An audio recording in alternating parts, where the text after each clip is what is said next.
ओम शांती. आज आपण ऐकूया गणेशजीचं आध्यात्मिक रहस्य.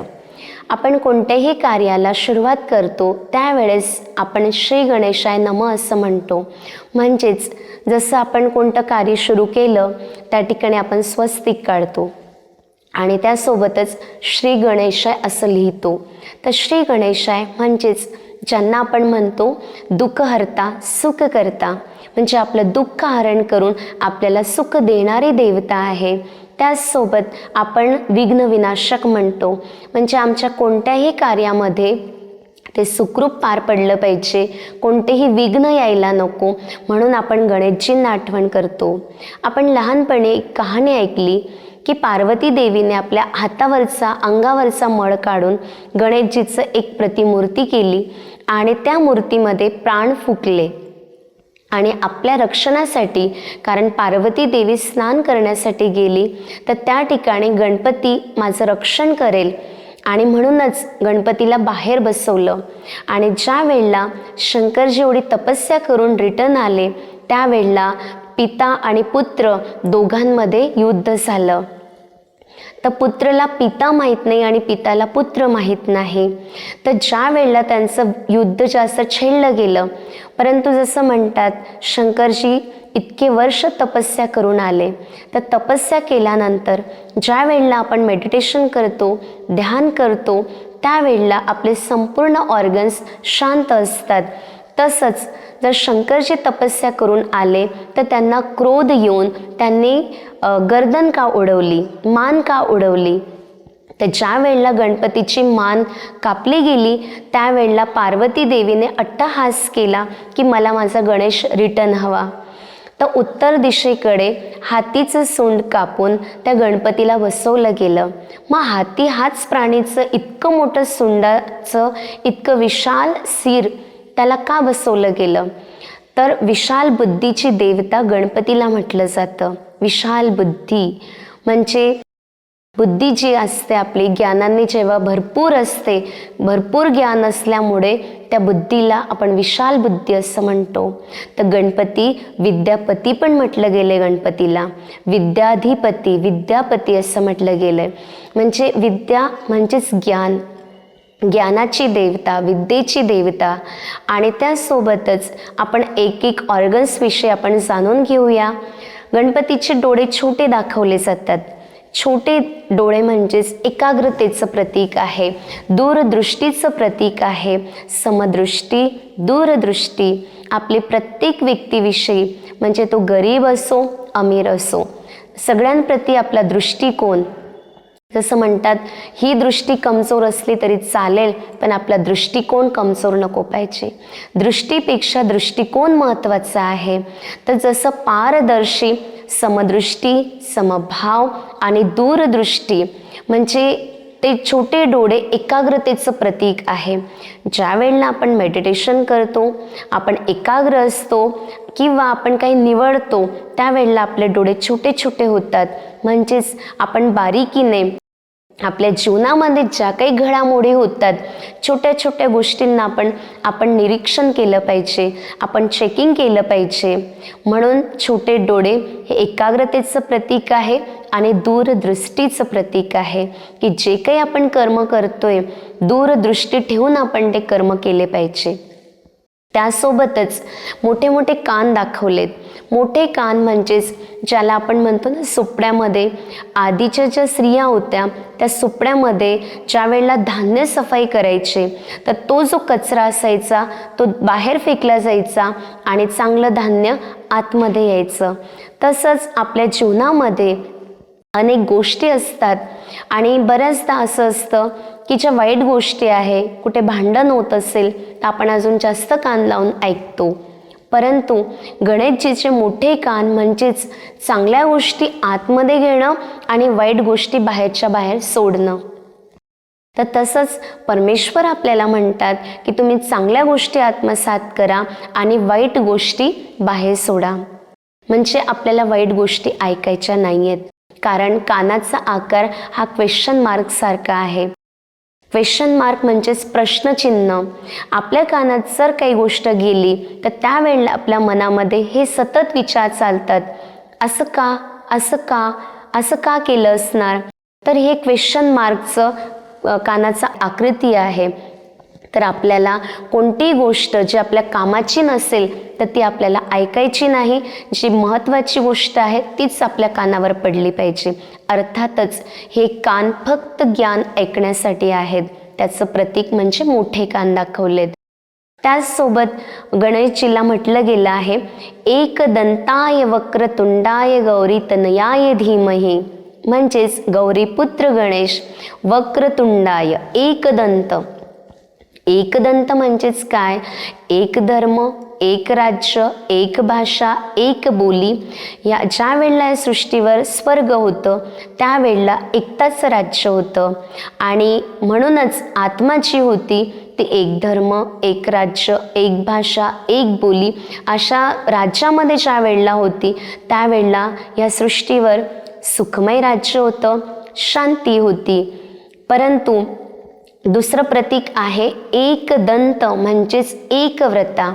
आपल्या आईवडिलांप्रती गणपतीची इतकी छान विचार होते की एकदंत म्हणजे पिताव्रता. पिताव्रता म्हणजे एकव्रता.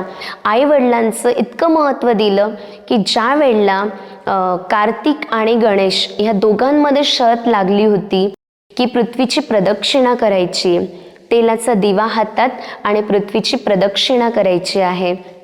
त्यावेळेला कार्तिक पूर्ण पृथ्वीचं भ्रमण करण्यासाठी गेले आणि गणपती बाप्पाने आपल्या आईवडिलांना, आपल्या मातपितांनाच चक्कर लावला आणि त्यावेळेला हे दिसून येतं की त्यांचं मातपिताच्या प्रती किती समर्पण भाव होता. आणि एकव्रता पिताव्रता. एक व्रत म्हणजेच एक संकल्प, एक विचारी असणं. त्याचसोबत वक्रतुंडाय म्हणजे वक्रतुंड जरी असलं, जसं आपलं सुंडचं जे आपण महत्त्व जर जाणून घेतलं तर सुंड असं आहे की हातीची सुंड मोठे मोठे झाड पण उखडून टाकते आणि छोटी सुई जरी असली, छोटीशी वस्तू पण आरामात उचलू शकतो. असं त्याचं प्रतीक आहे की तो प्रत्येक गोष्टीचं बॅलन्सिंग.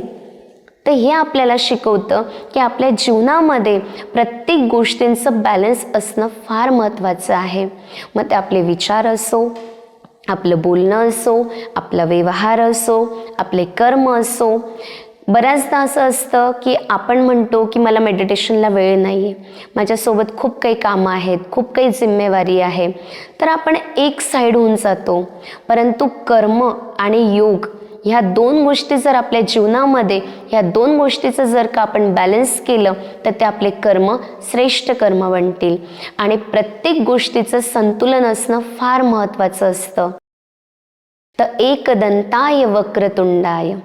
त्यासोबतच छोटं तोंड दाखवलंय. छोटं तोंड म्हणजे गणपती बाप्पा ऐकायचे जास्त आणि बोलायचे कमी. म्हणूनच ह्या विद्यालयाचं एक स्लोगन आहे, कम बोलो, धीरे बोलो, मीठा बोलो.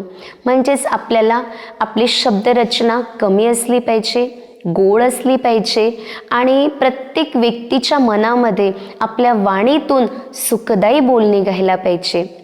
आपल्या वाणीतून जर का आपण कोणाचं मन दुखवलं तर तेच दुःख आपल्याला रिटर्न मिळतं. म्हणून ह्या वाणीला आपण सुखदायी वाणी बनवली पाहिजे. म्हणजे छोटा मो म्हणजेच काय? कमी बोलायचं आणि ऐकणं जास्त.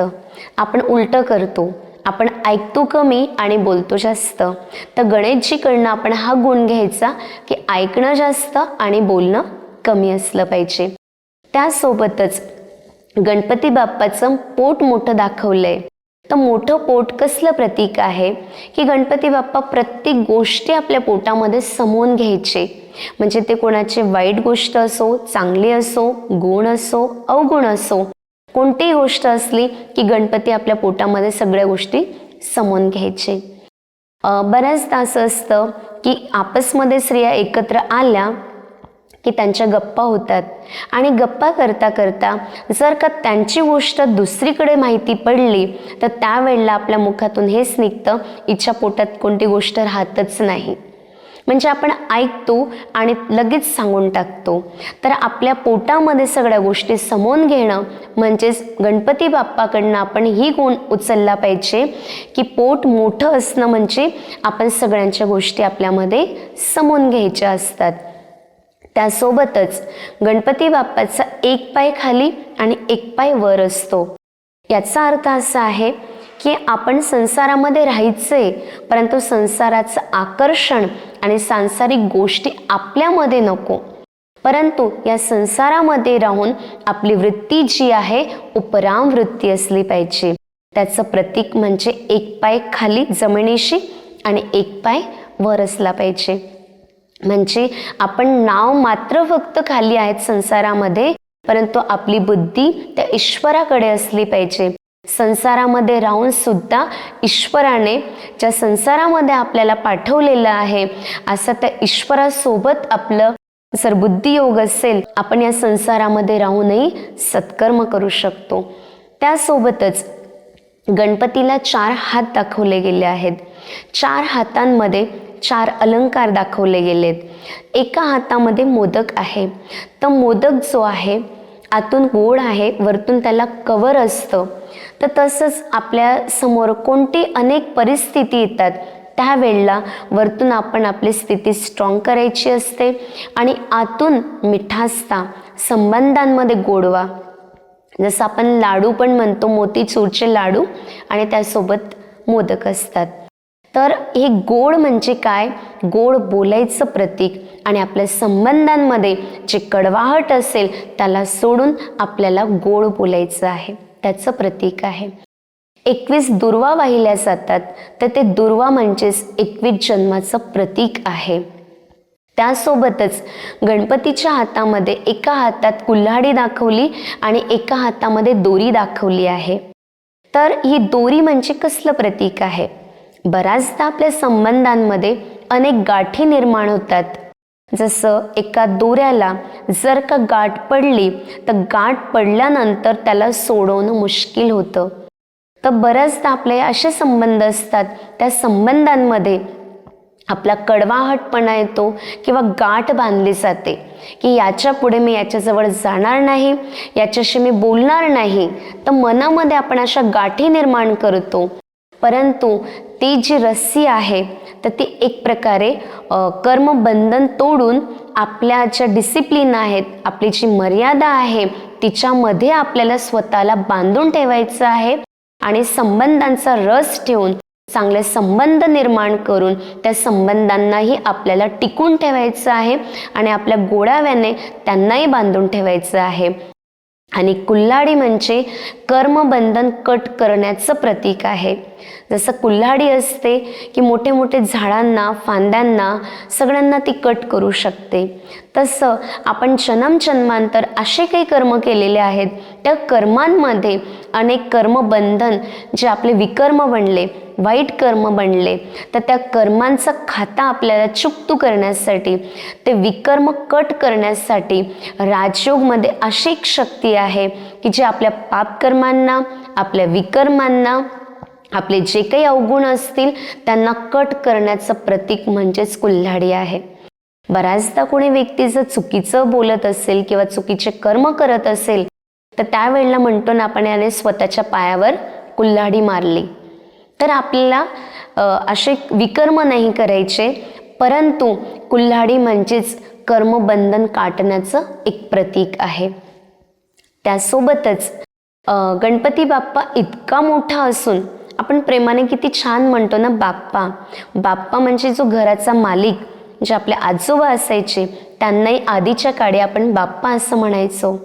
तर तसे आपण प्रेमाने गणेशजींना गणपती बाप्पा असं म्हणतो. तर गणपती बाप्पा जे होते, छोटासा उंदीर, ज्याला आपण उंदीर म्हणतो, उंदीर छोटासा आणि गणपती बाप्पा इतके मोठे, ज्याला आपण मूषक, हिंदीमध्ये मूषक सवारी म्हणतो, आपण मराठीमध्ये उंदीर म्हणतो. तर उंदराचं काम काय आहे? छोटंसं वाहन आहे. तर इतका मोठा गणपती बाप्पा छोट्याशा उंदराच्या वाहनावर कसे बरं बसणार? परंतु उंदीर काय करतो? कोणत्याही गोष्टींना, जसं कपडे असतील, कुरतडत असतो. म्हणजे काही त्याला कुरतडायचा आवाज, त्याला छंद येतो कुरतडायचा. तर तसंच आपल्यामध्ये, आत्म्यामध्ये विकार आहेत, अवगुण आहेत, बुराई आहेत. ह्या बुराईंवर आपल्याला मात करायचं आहे. नाहीतर बऱ्याचदा असं होतं की आपल्या घडलेल्या घटना, आपले वाईट कर्म किंवा चांगले कर्म, किंवा बऱ्याचदा आपणही कुरतडत असतो. कधी कोणाचं परचिंतन करतो, कधी आपल्या जीवनात घडलेल्या गोष्टी असतात त्यांना आपण आठवत असतो. तर हे कुरतडणं बंद करून आपल्याला आत्म्याला सक्षम बनवायचं आहे आणि विकारांपासून मुक्त करायचं आहे. त्याचं प्रतीक म्हणजेच उंदीर मूषक सवारी ज्याला आपण म्हणतो. तर असं हे गणपती बाप्पा जे आहेत, बाप्पांमध्ये ज्यांना आपण वंदना करतो, आराधना करतो, त्यावेळेला गणपती बाप्पाला गुणाधिपती, गुणेश असं म्हटलं गेले. गुणाधिपती म्हणजे गुणांचा देवता. तर इतक्या साऱ्या विशेषता गणपती बाप्पामध्ये समवलेल्या आहेत. तर असं हे गणेशजीचं आध्यात्मिक रहस्य आपल्याला आपल्या गुणांनी आणि आपल्या जीवनाला जर गणेशजीसारखे गुण आपण आपल्या जीवनात धारण केले तर आपण नक्कीच देवता समान बनू. आणि गणपती बाप्पा जसे होते, आपल्याला फक्त गणपतीच्या वेळेला आरास नाही खेळायची, फक्त डान्स नाही करायचं आहे, तर गणपतीसारखे गुण आपल्यामध्ये धारण करायचे आहेत. तर असं हे गणेशजीचं आध्यात्मिक रहस्य आहे. अजून खूप काही गोष्टी गणेशजीकडनं आपल्याला शिकायच्या आहेत. त्यासाठी आपण स्वतः त्याचं निरीक्षण करायचं आहे, परीक्षण करायचं आहे आणि गणपती बाप्पासारखं बनायचा आपल्याला प्रयत्न करायचा आहे. तर तुम्हा सगळ्यांना गणेश चतुर्थीच्या, गणपतीच्या हार्दिक हार्दिक शुभेच्छा. ओम शांती.